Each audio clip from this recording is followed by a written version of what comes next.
come I didn't know to do that?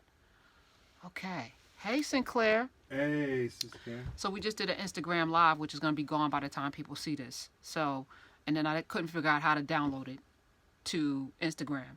So I have you here. This is Karen Hunter. I don't know how to flip the camera to look at me because it's different. Oh, wait a minute. Hold on, Sinclair. Nope. All right, you still there? It's still moving. Yep. All right. So I wanted to ask you a question. So today on the show, and Sinclair is the founder of Bitmari. He also is a person that loves black people. See, I love blackpeople.com, which launches it's going to be a place where black people can find safe black businesses, education, houses of worship, everything. Is houses of worship on there? Nope. Okay, that was the one thing you left out. That's very funny. I ain't mad at you though. Look, we should have a separate website for that because it's unsafe houses of worship. They out there raping nuns and all this. No, anyway, no. all right, I'm getting off topic. But the question, somebody sent me a letter, right? I got a letter from one of my listeners who basically said, how did white supremacy become a thing? Like it is illogical. White and black made up constructs. They're made up.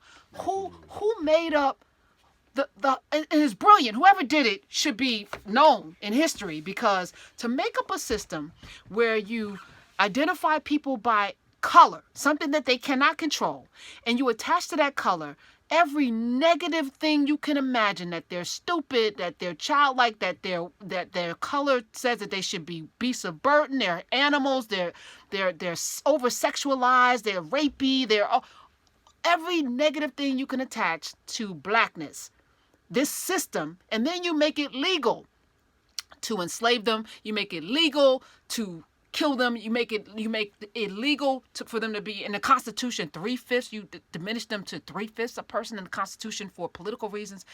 How was this system created? Because before transatlantic slave trade with Africans, black folks, well, actually they ruled the world, but there was no black, white, or whatever. But this system has almost been indelible to the point where to this day, whiteness is such a thing that you travel to Africa, which you do. Skin bleaching, $billion industry.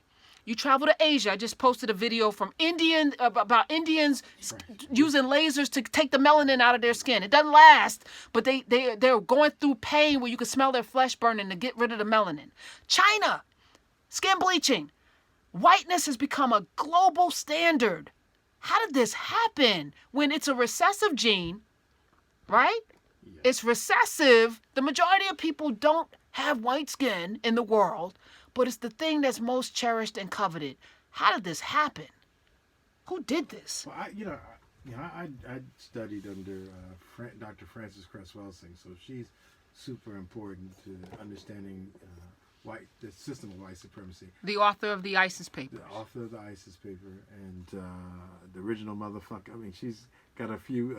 What else is it? She did the original motherfucker. That was did she? Yes. I haven't read that. Yes. So. Okay. Yeah, so she definitely has some, very enlightening, insightful research she's done.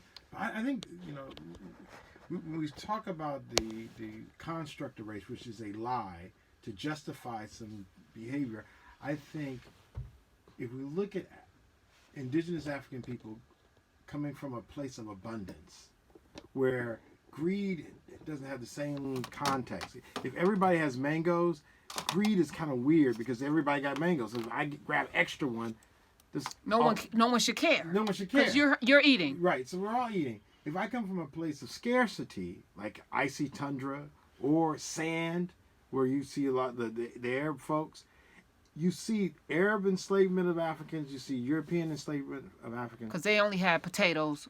And sometimes they didn't because there was a potato famine. They had the scarcity. So right. They're dealing with the fact that if I got one mango, then you might not have nothing, and I might have to knock you in the head to get it. Okay, pause for a second, Sinclair. Pause for a second, Sinclair. So what you're saying is, through natural selection and evolution, people that lived in scarcity developed a brutal nature to take what they didn't have.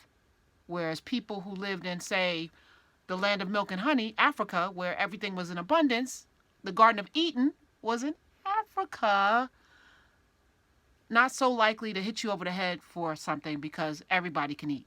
Yeah, and we're still like that. We because we've now adopted the oppressive system, we call that being stupid, but it's actually being human. You know, even with the indigenous Native Americans, somebody said, "I'm gonna buy land," or it was almost like, "Are you gonna buy air?" Like it's like buying air. This is not mine. We're just passing through this. So there's some cultural dynamics that I think that have really driven that behavior, and to justify it, and this is justified knowing that it's a lie.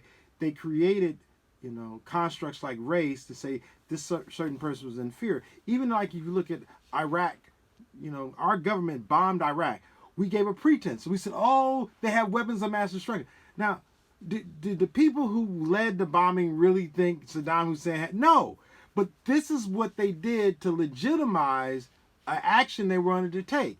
I think it's clear that Europeans have never thought we truly were who they said, but they used that to justify what they did. At the end of the day, looking at the statues and things you still see in buildings, they always want to call them structures when they're ours, but the buildings that you see in Africa have been there well longer before there was buildings like that in Europe. The closest they got to antiquity is Stonehenge, and that's like 3 bad rocks, so that can't be much of a contribution to, like, you know, architecture and development. Right. So again, in a real way, I think they never necessarily believed this lie called race, but they used it to justify behavior, and they used it to kind of increase the power and control they had over resources that they weren't necessarily born into. And I think, again, that's not to say there was a kumbaya situation. I think there was, you know, people who did bad things everywhere, and you can then exploit that.